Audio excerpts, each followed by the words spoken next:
Só dois irmãos com a paz de Jesus, amém? Amém! Tem glória aí? Tem, Jesus. Jesus está na casa, viu? Ele está na casa, então não pode se apresentar triste, é? Tem um pouquinho de eco. Vocês vão perceber. Tem um pouquinho de eco. Glória a Deus. Eu sou grato a Deus por essa oportunidade. O irmão do teclado, se quiser dar lugar no fundo musical, fica à vontade. Pode dar lugar. Glória a Deus. Eu gosto muito do fundo musical, viu? Irmãos, eu sou grato a Deus por essa oportunidade de estar aqui conhecendo mais uma parcela, uma parte dessa família tão linda e maravilhosa que vai morar no céu. Ô família linda, é a família cristã, a igreja de Cristo, a noiva escolhida. Glória a Deus. Pelo Senhor Jesus, que vai morar um dia com o nosso Senhor Jesus. Meu Deus, estamos aqui nessa noite para celebrar o nome do Senhor por mais um ano de gratidão, aniversário do conjunto de mulheres, que as irmãs estão lindas, maravilhosas. O louvor, meu Deus, o louvor foi excepcional. Que Deus continue abençoando vocês. Eu sei que vocês pagaram o preço, jejuaram, se dedicaram, tiveram que renunciar para dar o seu melhor. Eu creio que o nosso Senhor, Ele recebeu o louvor de vocês. Eu quero louvar a Deus pela vida do anjo desta igreja, o pastor Carlos, pela vida da irmã que me fez o convite, que Deus abençoe poderosamente. Glória a Deus. Eu vim aqui nessa noite juntamente com meu esposo, auxiliar Germano. Vim com mais duas amigas. Dá um sinalzinho, Márcio. Falei. A minha amiga missionária Paula, a irmã Rossi, estão ali atrás. A missionária Paula é pregadora, viu? Quando quiser convidar, é um vaso, viu? Glória a Deus. Prega melhor que ele. Glória a Jesus. Aleluia. Irmãos, vamos para o que interessa, né? Que as horas correm. Abre aí sua Bíblia. No livro de Juízes, capítulo 7. Vamos ler a partir do versículo de número 2. Um tema bem forte. Covardes e medrosos voltam. Aqui tem algum covarde? Meu Deus. Gabi que não, né? Tem medroso? Graças a Deus que não. Tem corajosos? Vamos ver, né? Vamos ver. Vocês são corajosos mesmo. Quando o pastor colocar, a igreja venha para o evangelismo amanhã. Aí, ó, como eu não senti firmeza mais nos corajosos. A igreja vem amanhã para a escola bíblica dominical. Tem alguns que gostam de ouvir a palavra e aprender, né?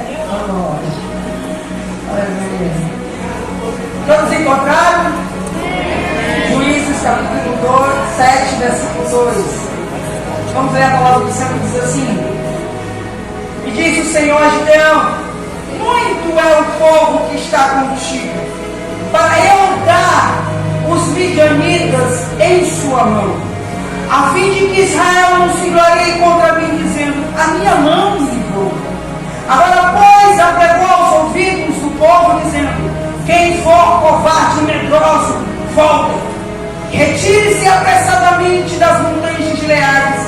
Então voltaram do povo 22.000, e 10.000 ficaram. E disse o Senhor a Gideão: ainda é muito povo, faz descer as águas, e ali os provarei. E será que aquele que eu disser, este irá contigo, esse contigo porém irá. Porém, de todo aquele que eu te disser, este não irá contigo, esse não irá. Ô glória! Amém? Quem pode glorificar essa palavra? Glória a Jesus! Queridos, eu quero ser bem rápido aqui. No contexto dessa história, que fala acerca do juiz chamado Gideão. Era um da menor tribo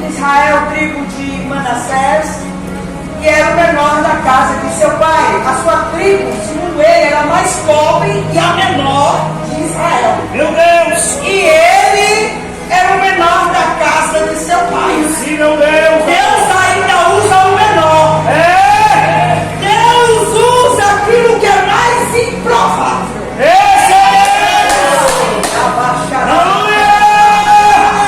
Deus não escolhe coisas prováveis, não. Nosso Deus escolhe aquilo que é mais improvável, aquilo que se acha mais incapaz, aquilo que se acha mais fraquinho. É esse que Deus escolhe para usar, para manifestar o seu poder e a sua glória. Porque a sua glória ele não dá para ninguém. Oh, aleluia! Para que assim todos saibam que a vitória vem de Deus e não do homem. Glória. Foi isso que aconteceu na vida de Gideão e de todo o povo de Israel. Mas o mais interessante do contexto dessa história, inicia-se no capítulo 6 do livro de Juízes. A Bíblia vai dizer que o povo de Israel torna a pecar novamente, fazer aquilo que era mal aos olhos do Senhor. E a Bíblia vai nos afirmar que Deus entregou o seu povo nas mãos dos midianitas por 7 anos. Quantos anos? 7 anos de opressão, de escravidão, de vexame, de humilhação, de miséria, sofrendo nas mãos dos midianitas. A Bíblia vai dizer que Israel, eles abandonaram suas casas e se refugiaram para os montes, e nos montes fizeram covas para si e fortificações. Por quê, irmã? Por que o povo de Israel abandonou a sua casa, as suas terras, para se refugiar nos montes, nas montanhas, e ali fazerem covas para ali se esconder da vista dos midianitas? Não eram só midianitas, mas eram amalequitas e os povos do Oriente. E estes, a Bíblia diz que eles não podiam nem se contar o número desses inimigos que invadiam Israel. E o mais interessante que tudo isso foi permissão de Deus, porque o povo havia se esquecido do que Deus havia feito com ele. O povo rapidamente se esqueceu das maravilhas que Deus havia feito através da vida de Moisés, através da vida de Josué. Josué, depois que morre, depois que conquista a terra prometida, o povo mais uma vez se esquece de Deus. É por isso que Deus levanta juízes naquela época para ir adiante do povo, para libertar dos seus opressores. Não foi um caso diferente de Gideão. Mas o mais interessante, queridos, os midianitas invadiam as terras dos israelitas, dos hebreus, montados em camelos. Os camelos vinham, devastavam, destruíam as suas colheitas, suas lavouras, levavam seus gados, as suas ovelhas. A Bíblia diz que Israel empobreceu muito. Aleluia! E é por esse motivo que o povo de Israel lembrou-se novamente do Senhor e clama ao Senhor. Oh, glória! Talvez você que está aqui nessa noite, que ainda não é crente, ou você que está afastado do Evangelho, não tem entendido por que esse mal tem vindo sobre a tua casa, sobre a tua família. É porque Deus permitiu essa luta, porque Ele quer atrair a tua atenção novamente. Precisa dele. Isso que Deus permitiu. Porque o povo de Israel era um povo escolhido por Deus. E a Bíblia vai nos contar que Deus levanta um profeta para falar ao povo. Quando Deus usa este profeta, Deus envia o anjo do Senhor, uma teofonia de Deus ou cristofonia. O Senhor aparece para Gideão, que estava debaixo dos cavalos. E a Bíblia vai dizer que este aparece e diz: o Senhor é contigo, varão valoroso. Só que Gideão vai dizer, questionar: se o Senhor é conosco, por que acontece tudo isso no meio de nós? Você não disse que Deus é conosco? Mas por que tudo isso acontece? Gideão entendia o porquê. Mas Deus fala para ele dessa forma: vai dessa tua força, porque tu livrarás a Israel. Aleluia. Deus ali chama Gideão para que este venha ser o instrumento para libertar o seu povo. Só que Gideão, ele vai dizer: eu sou o menor da casa de meu pai e a minha tribo é a mais pobre de todas. Meu Deus! Gideão já estava querendo se esquivar. Não adianta você jogar a culpa em Deus e jogar a responsabilidade somente em Deus. Deus vai requerer de você ou de mim, para que esta situação, o Senhor venha entrar com um braço forte e mudar a situação, o quadro, o cativeiro, ele vai mudar. Sabemos a eu e você. E o mais interessante é que Gideão, ele vai falar para aquele homem, não sabendo ele que era o anjo do Senhor. E o mais interessante é que ele vai dizer: se realmente Deus está me enviando, se o Senhor está me enviando, então aceite um presente meu. Ele vai preparar ali um cabrito, ele vai preparar ali uma erva de farinha, pães asmos, e leva até aquele homem. E ele leva aquele alimento. Perceba que em tempo de crise, Gideão não estava em crise. Deus permite muitas vezes a crise chegar na tua casa. Deus permite muitas vezes essa porta fechada, porque Ele quer, aleluia, através de ti, te dar estratégia no meio dessa crise, para o nome dele ser glorificado. Quando aquele anjo aparece, ele encontra Gideão malhando o trigo no lagar. Lagar, nós sabemos que é lugar onde são amassadas uvas para ali se extrair o vinho da oliveira, ou seja, da vide. E o mais interessante aqui é que Gideão, mesmo no tempo de crise, ele leva uma oferta para o Senhor. Tempo de crise não é motivo para você não ofertar na casa de Deus. Eita, agora ninguém deu glória. Ninguém deu glória. Porque Gideão, em tempo de crise, pastor, ele deu o seu melhor. Não estou medo desse glória não. Mas Deus está falando. Ele leva o seu melhor, a sua oferta. E a Bíblia vai dizer que aquele anjo, ele pega, coloca em cima dessa penha, ele colocou em cima da penha uma pedra, uma rocha. Quando ele coloca, eles têm encajado sobre aquela oferta. A Bíblia diz que desce fogo do céu. E aquele anjo, ele sobe naquela labareda de fogo e desaparece na frente de Gideão. Aí é que Gideão vai entender que era o anjo do Senhor, achando ele que ia morrer.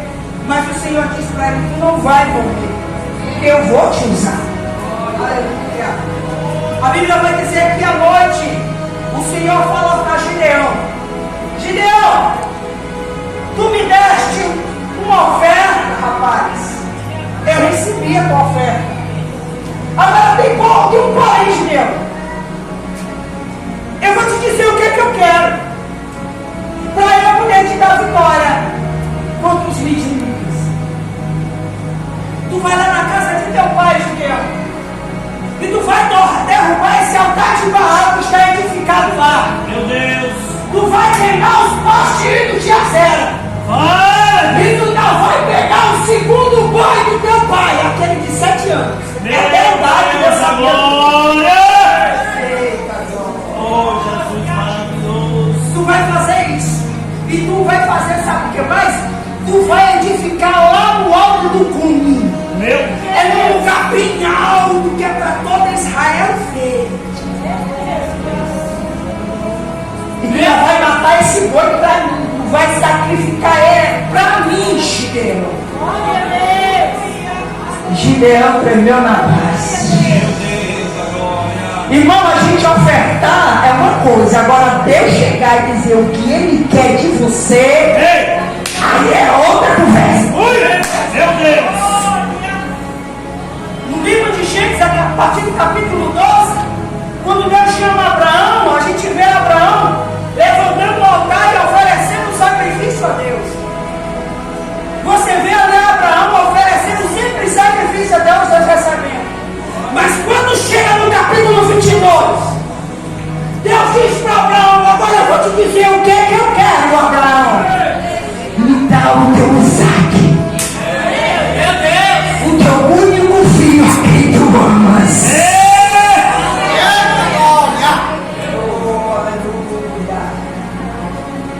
O que Deus estava pedindo para Gideão não foi qualquer coisa.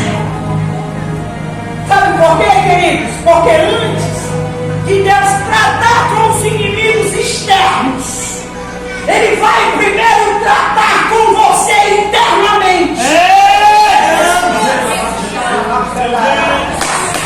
Porque não adianta eu clamar a Deus, pedir para Deus repreender a força do inimigo, destruir o adversário, repreender o levante na minha casa, se eu não tenho me santificado diante dele.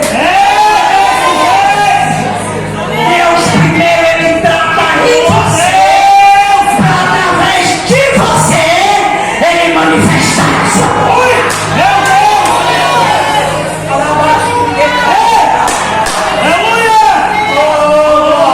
Eu estou correndo, eu quero chegar no capítulo 7. E o mais interessante vem agora. Gideão tremeu na base. Por quê? Porque o povo de Israel, o pecado deles era a idolatria. Israel estava adorando os deuses cananeus, e um desses deuses era Baal e Asera. E na mesma hora, quando o negócio acochou, eles foram clamar a Deus: epa! Deus disse: não é assim não, Israel. Eu sou Deus zeloso e ciumento. Eu não divido aquilo que é meu com ninguém. Primeiro eu,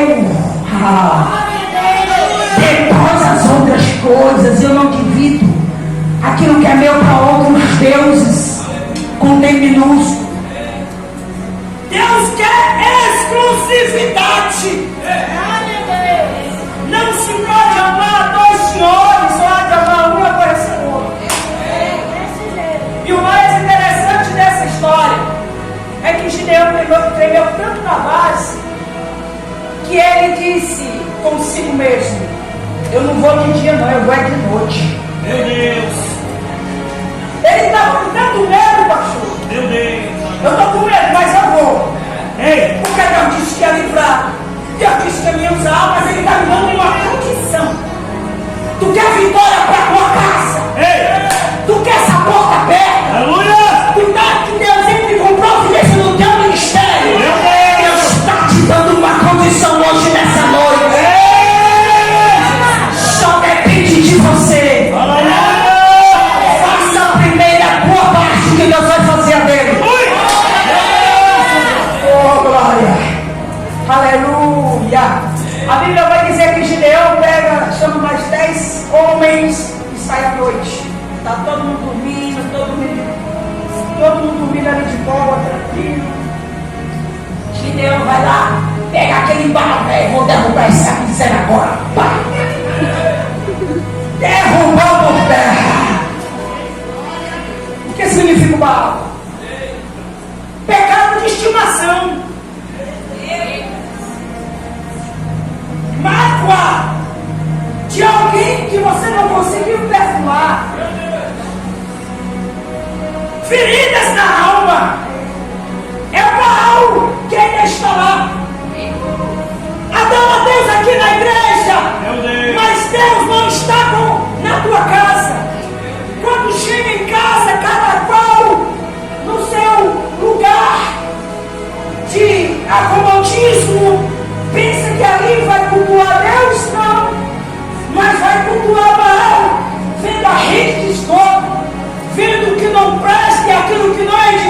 é o Baal dentro de casa. Meu Deus, amor. E quer que Deus dê vitória, Deus não vai dar. Meu Deus. Enquanto não houver purificação, enquanto não houver entrega, Deus não vai entrar nessa peleja. Aí Gideão diz: eu vou derrubar isso. Derrubou Baal, queimou os postinhos de Azera. Pegou o boi do pai dele de 7 anos e matou o boi. O que significava o boi? Esse boi significava 7 anos de escravidão dos midianitas. Esse boi significava que ele era preparado para um culto de sacrifício muito provável para Baal. E esse boi era o mais valioso, o mais conservado. Ele não tinha mancha, ele não tinha defeito. Ele foi preparado exclusivamente para Baal. E Deus disse: não é para Baal não, vai ser para mim. Glória. Oh glória. Quantos crentes, infelizmente, pastor, escandalizaram o evangelho, comprando as suas telões de televisões para ver o jogo do Ceará e do Fortaleza. E teve até crente que apareceu na televisão com a Bíblia na mão, dizendo que estava orando. Eu acredito que vocês não viram, né? O cara com roupa até aqui, ó, enforcando, camisa até aqui no meio do estádio. E aí ele disse que foi pro monte miserável. Foi pro monte para orar pro time dele ganhar. Pergunto para vocês: ganhou? Não. Não! E tem muita gente perdendo fogo. Meu Deus! Na obra de Deus. Em Deus. E está mais direcionado a Baal. Tem gente até subindo no monte para adorar Baal. Ui! Meu Deus! Aleluia. Glória. Gideão fez. Aí chegou a notícia. Todo mundo ficou o que Gideão fez. E esse boi significava outra coisa. E derrubar o Baal por terra significava, sabe o quê? É que Gideão estaria mexendo com a família dele. Vai ter momentos que quando você resolver se santificar e buscar a Deus, muitos vão se levantar contra você e os primeiros são de dentro da tua casa. A comunidade inteira se levantou contra Gideão porque descobriram que foi ele. E isso custou até a sua vida. Isso custou risco de morte. Só que quando eu começo a obedecer a voz de Deus, quando começo a obedecer a voz do Altíssimo, se Ele diz para eu fazer, eu tenho que fazer. E se Ele manda eu fazer, Ele se responsabiliza. Gideão temeu porque temeu por sua vida. Mas aquilo que para muita gente, até para Gideão, era final de morte, Deus mudou o quadro e foi cenário de vida e de honra e de glória. Aleluia! Porque todos entenderam que esse rapaz tem coragem. Esse homem tem coragem. Meu Deus! Porque para fazer o que ele fez, ele derrubou o altar de Baal. Ei! Ele sacrificou um boi que era destinado para Baal. E ofereceu ao Deus do céu, o único Deus verdadeiro. É por isso que no capítulo 7 ele vai convocar todo o povo. É claro que ele vai fazer, mas com a prova de Deus eu não vou me deter porque a hora avança. E no capítulo 7 ele convoca as tribos de Israel para a batalha. É aqui onde eu vou entrar na mensagem. E o tema da mensagem é: mulheres valentes que vencem sem espada. Aqui tem essa mulher assim? Valente que vence sem espada. Oh glória! Oh glória! Como Deus transforma poucas em muitas, fracas em fortes e simples em poderosa. Se eu fosse você, mulher, eu estava adorando. Glória! Aleluia! O capítulo 7, quando Gideão convoca o povo, eram 32 mil homens. Meu Deus. Para você ter uma ideia, o capítulo 8 vai nos informar que os midianitas, amalequitas e os povos do Oriente eram na totalidade 135 mil homens. A diferença é exagerada, é esmagadora. 135 mil contra 32 mil. E Deus disse para Gideão: tem muita gente. Esse Deus é fantástico, irmão. É mistério. Esse Deus é muito lindo. Talvez Gideão olhou assim: 32 mil. Esses homens têm que lutar igual um ninja para poder matar 135 mil. Aí Deus disse para ele: Gideão, fica no teu coração, rapaz, tem muita gente. Aí o homem se apavorou. Ei, Gideão, apregou aos ouvidos do povo: os medrosos e covardes voltem. Esse é o primeiro filtro. Quando se vai para uma batalha, Deus prepara o filtro. Deus seleciona pessoas para a batalha. Existe uma escolha. Até Jesus escolheu 12 para si. Escolheu 12 homens. Desses 12 ele tirou 3 mais chegados. E dos 3 ele tirou um que ele mais amava. Tudo tem que passar pelo filtro. Tudo tem que passar pela peneira. Não foi diferente.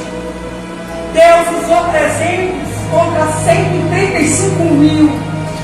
Mas já lá na batalha de Josué capítulo 7, Deus manda Josué levar todo o povo contra uma cidade bem pequenininha. Ai, Deus.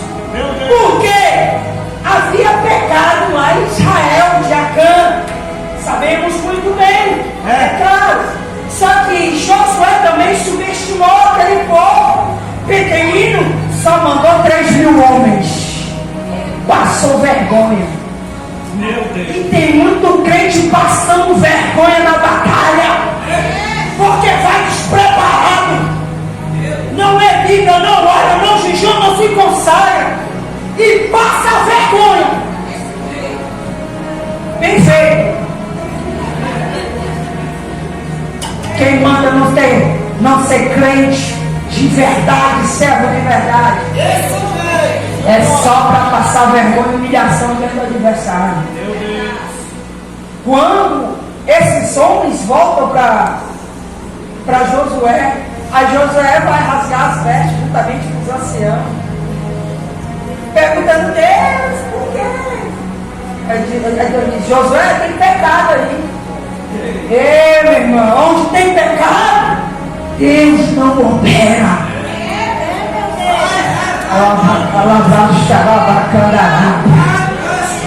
Aonde tem pecado, Deus não opera.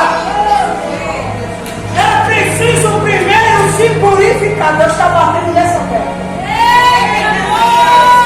Porque Deus quer trabalhar na vida de alguém aqui nessa noite, porque Deus tem uma obra muito grande. Mas é necessário purificação e libertação. É necessário primeiro Deus trabalhar em você, porque através de você Ele vai te usar. E a Bíblia vai dizer que depois que é descoberto o do pecado e eliminado. Aí Deus diz para Josué: agora Josué, eu vou te dar estratégia. Não fique pensando que é um povozinho pequenininho, não.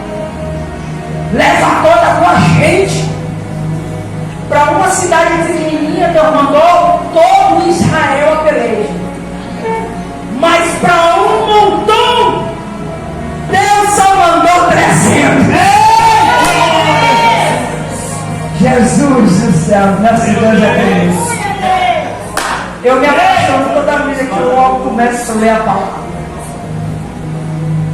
Enfim, agora vamos entender. Quem for covarde e medroso, volta. Existe uma diferença entre o covarde e o medroso. Tem, irmão. Senão Deus ia colocar covarde e medroso.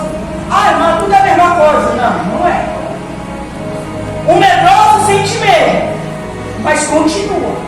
É medroso, mas vai. E o covarde? Esse é o problema.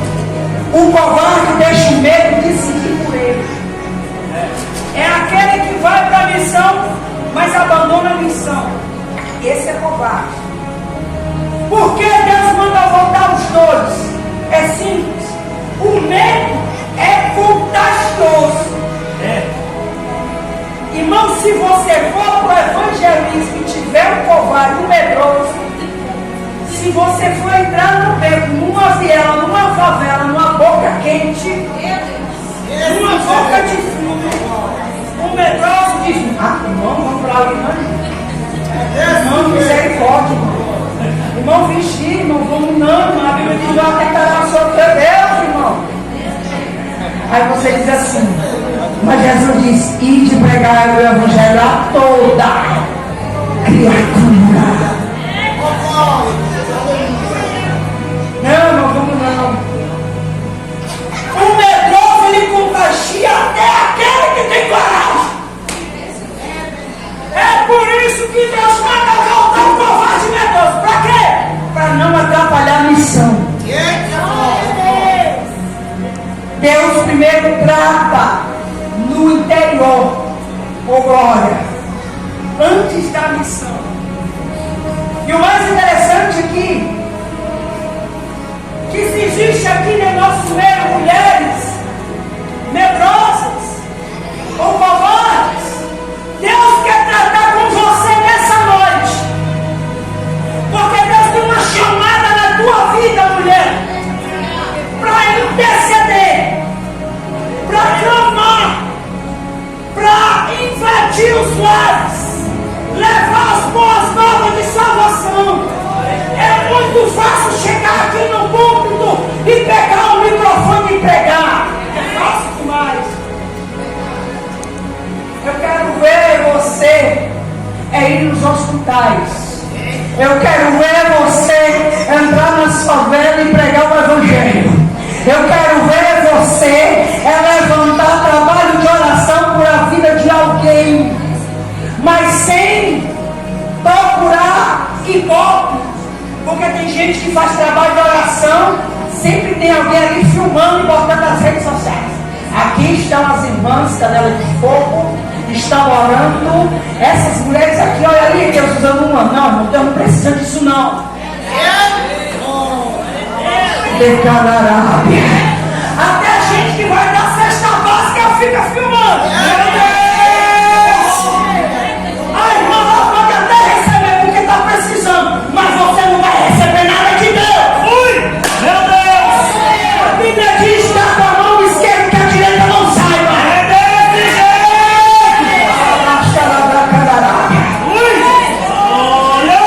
Deus primeiro quer curar suas emoções antes de te usar.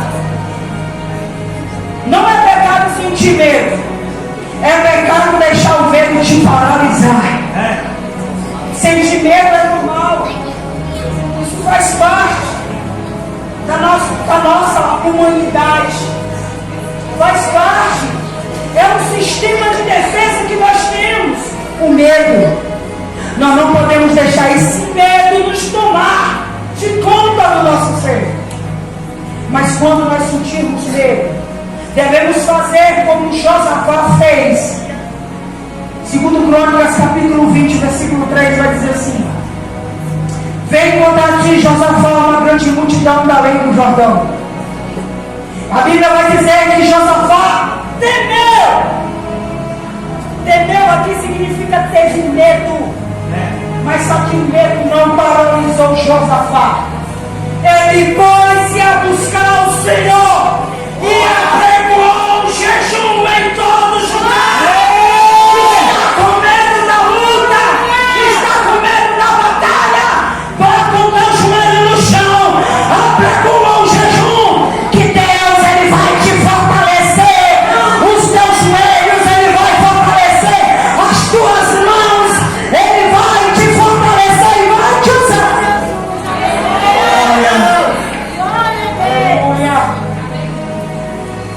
Agora vem o segundo fio. E esse aqui é o mais interessante. Este segundo fio fala da vigilância. Porque quando Josafá, ou seja, Gideão, apregoou que os covardes e medrosos voltaram 22 mil homens para suas casas. Ei, irmão, não se assuste não. Quando você levantar um trabalho e conversar com multidão, e depois só tem 2, 3. Você começa um trabalho de ciclo de oração, no dia de festa está aquela multidão. Mas nos dias normais só está 2, 3 irmãs. É o filtro. Oh, aleluia. E o mais interessante, quando Josué olhou, ou seja, Gideão olhou para trás e só viu 10 mil. Meu Deus, 10 mil homens contra 135 mil. A diferença era ainda esmagadora, muito maior. Aí Deus disse: se preocupa não, Gideão, ainda tem muita gente. Ainda tem muita gente, Gideão. Leva o povo às águas e ali eu os provarei. A prova das águas. 2 tipos de mulheres. As que põem o rosto na água significa distração. Gideão leva eles para um treinamento.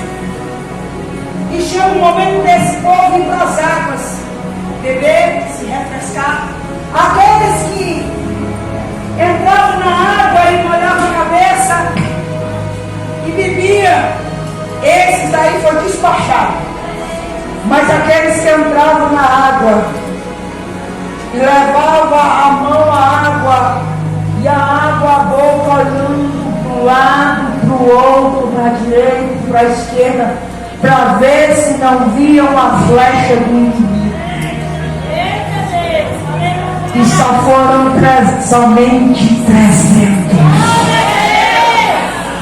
E Deus disse para Gideão: com esses 300 tu vai vencer os midianitas. É somente com 300, irmãos. É somente com 300, porque 300 significa mulheres atentas, mulheres disciplinadas, mulheres vigilantes, mesmo estando cansadas. Deus só usa homens e mulheres disciplinadas. O que é disciplina? É uma pessoa que segue uma regra e não se desvia dessa regra. O que é uma mulher e um homem atento é vigilante, não perde o foco, não baixa a guarda para o inimigo, porque ele sabe ou ela sabe que pode vir seta maligna de qualquer parte, e ela ou ele tem que estar preparado, vigiando, revestido com as armaduras de Deus. Oh glória!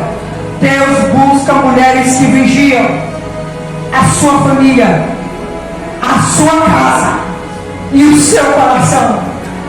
Oh glória! Mulheres que vigiam a sua casa, a sua família, mulheres que vigiam a sua vida espiritual. É essas mulheres que Deus está procurando aqui neste lugar. E eu creio que Deus já tem encontrado algumas. Mas se você ainda não é, diga para Jesus nessa noite: eis-me aqui, Senhor. E o mais interessante, eu vou terminar agora. Estratégia divina de Deus. O mais interessante, eu não li o capítulo todo, mas os irmãos já conhecem. Deus não usa espada, mas trombeta, cântaros e tocha. Glória a Deus. Deus não usa espada, mas usa trombeta, cântaro e tocha. Por que trombeta? Trombeta naquela época era um chifre de carneiro, conhecido no grego, ou seja, no hebraico como shofar. E isso significa o quê? Alerta, guerra espiritual, convocação, autoridade da palavra de Deus. Shofar, trombeta. A trombeta é a voz da mulher de Deus, ô glória. Que esta mulher, ela se levanta para orar, ela está sendo trombeta. Esta mulher, quando se levanta para pregar, ela está sendo uma trombeta de Deus. Esta mulher, quando se levanta para interceder, ela está sendo trombeta de Deus na terra. Será que tem mulheres aqui assim? Se tem, dá um sinal. Oh, glória! Mulheres que vencem, oram, proclamam, intercedem, oh, glória. Agora, mais interessante é o cântaro. O cântaro, para quem não sabe, era um pequeno vaso de barro. Deus disse para Gideão: não é espada, não é escudo, não é lança, não é arco, não é flecha. Tu vai usar as trombetas, cada um dos 300 vai levar umas trombetas. E cada um deles vai levar um cântaro. E desse cântaro, dentro desse cântaro, cada um desses cântaros vai ter uma tocha acesa, escondida dentro do cântaro. Meu irmão, que olha assim, isso é estratégia de louco. Porque tinha 135 mil no arraial dos midianitas ali, preparados para qualquer momento exterminar Israel. E Deus só leva 300 homens, sem espada, sem escudo, sem lança, somente com umas trombetas, com um cântaro e uma tocha mesmo. Que é isso? Meu Deus, Deus usa as coisas loucas deste mundo para confundir as que são. Esse é o nosso Deus. O cântaro, vaso de barro, significa fragilidade humana, limitação da nossa natureza. Esse cântaro significa eu e você, porque nós somos formados do barro, do pó da terra. Jeremias capítulo 18, Deus falou para Jeremias: Jeremias, levanta e desce e vai à casa do oleiro, porque lá te falei as minhas palavras. E Deus disse para Jeremias que aquele vaso que estava sendo fabricado na mão do oleiro era a casa de Israel. O cântaro significava Israel. As trombetas significavam alerta de guerra, preparação para a batalha, mas também decreto de vitória.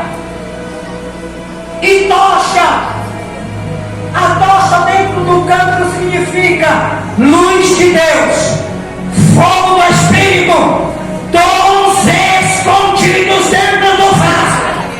Ele olha para o vaso e vê sua aparência e pensa: essa irmã não é nada. Quem olha para você não dá nada por você, até te julga pela tua roupa, pela tua aparência, julga até pelo teu jeito errado de falar. Mas quando tu abre a boca, aleluia, a unção de Deus vem sobre a tua vida e invade aquele ambiente, e quem te julgava pela aparência vai se surpreender. Sabe por quê? Porque existe algo de valor dentro de você, e esse algo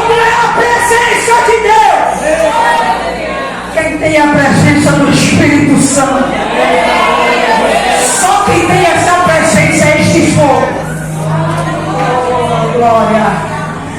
Aleluia. E o mais interessante, Deus usa pessoas que se quebram. Oh, glória. A estratégia é De 100 em 100 se posicionar diante dos midianitas. perto do arraial. E quando ele se posiciona de 100 em 100, Gideão diz: ao meu comando todos vão tocar de uma só vez. Todos vão tocar de uma só vez. E a Bíblia vai dizer que quando Gideão dá a ordem, todos tocam de uma só vez.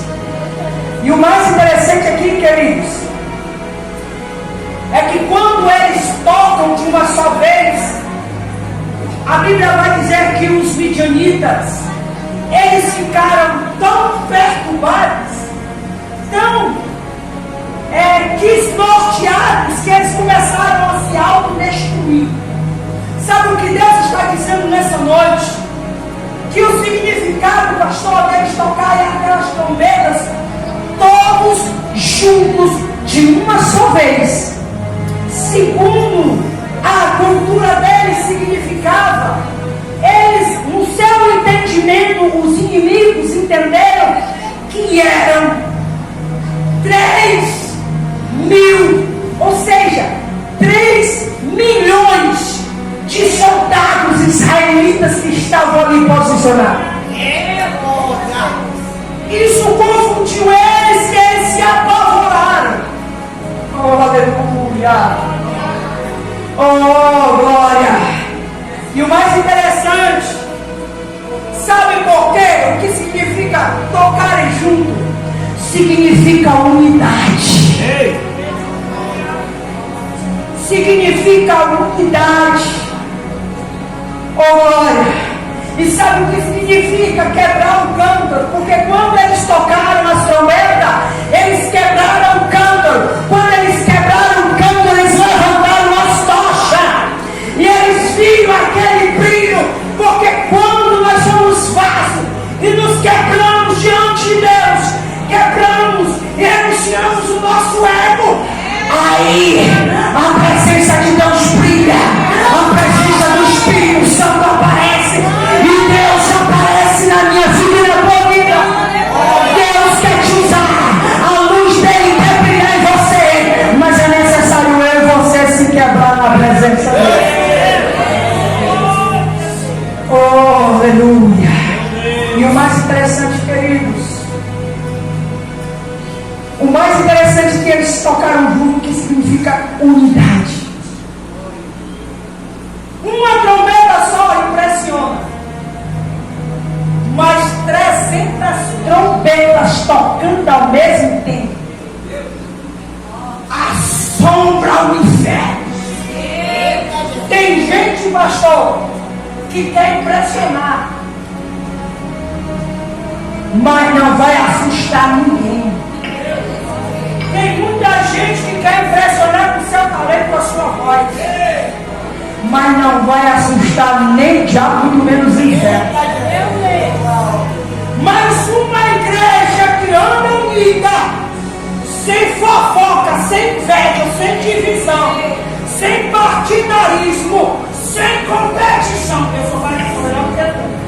Ei, tá vendo aquela irmã não é nada. Passa a rasteira nela, derruba a outra, puxa o tapete, tira. Aonde há divisão, quem bate palma é o diabo.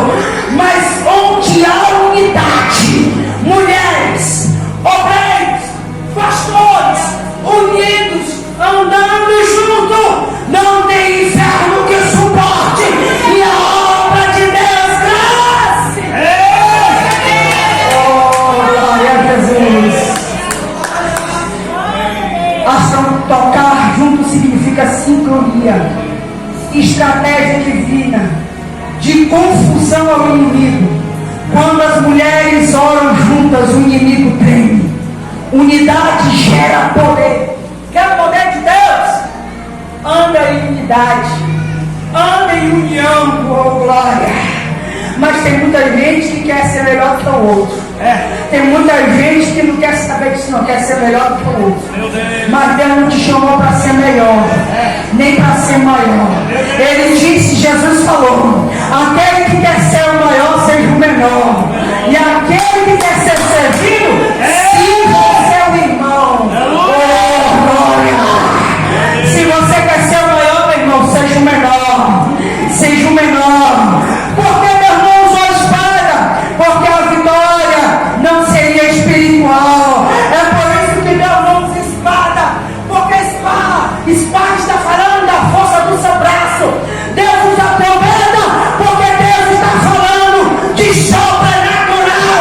Ei, Deus vai usar o sobrenatural na vida de mulheres que obedecem a sua palavra e renunciam a ser eu, se santifica, purifica a sua casa, alabacada, xarabacada. Deus está levantando mulheres nesse lugar para fazer a diferença, para andar em unidade. Deus faz muito com pouco. Não precisa de quantidade, não. Precisa de qualidade. Deus escolhe pela qualidade, não pela quantidade. Deus trabalha em nós antes de trabalhar através de nós. E o mais interessante, a vitória não vem da espada, mas vem da luz, da voz e da unidade. E para terminar, as mulheres são vozes frágeis, mas carregam um fogo invencível. Você pode ser fraca, você pode ser frágil, você pode ser limitado, mas você carrega um Deus invencível, um Deus que é fogo consumidor, e Ele está dentro de você. Cabe você dar lugar. Oh, glória! Deus quer usar mulheres nesse lugar. Deus usa mulheres comuns. Não precisa você ser um acadêmico para Deus te usar na palavra. Ei, meu Deus. Oh, glória! Deus usa mulheres comuns para dar vitórias extraordinárias. Mulheres que não lutam com espadas, mas que lutam com a voz, com a luz e que se aquebrantam. Deus quer usar você. Deus quer usar você, obreiro. Deus quer usar você, jovem, nesta noite. Oh, glória! Fiquemos de pé, por favor.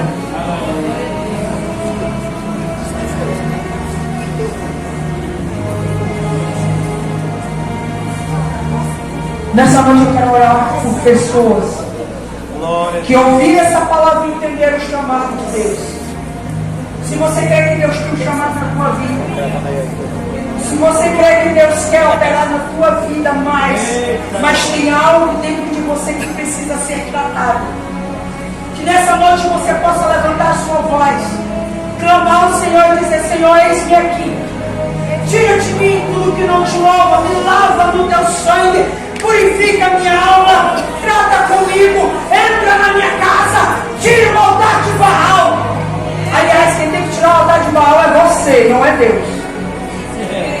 Primeiro Deus, Ele trata no seu interior, para depois Ele trabalhar no seu exterior.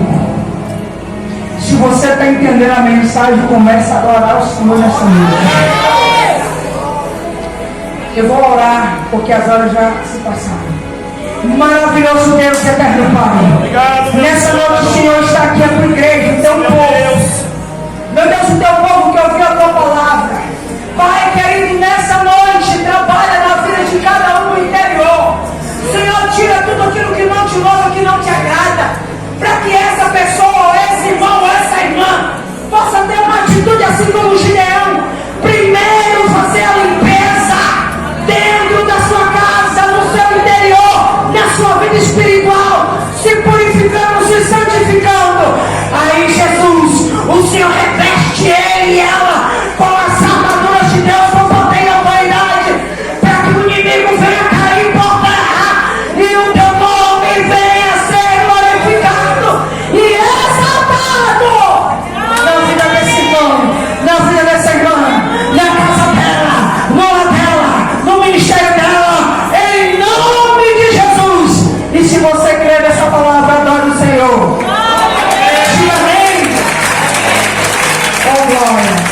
E eu agradeço a oportunidade em nome de Jesus. Irmãos, eu vou estar lá fora vendendo material. São trufas. Custa apenas R$12,50. Tá? Você me abençoa comprando 1, 2, 3. Aqui tem muita gente, eu acredito que não vou levar nenhuma para casa, eu nem quero. Aí você diz assim, irmão, eu sou diabético. Você pode até ser, mas o teu marido não é. Ah, mas o teu marido é, mas os teus filhos não são. Leva para os teus filhos. As crianças estão até dizendo amém. Aí você diz assim, eu tenho uma namorada, leva para ela. Tem uma menina que eu estou de olho nela, então leva 4 para ela. Mulher gosta de presente. Não vai só para conversa mole não, meu filho. Leva alguma coisa. E Deus e Cristo nos abençoe em nome de Jesus.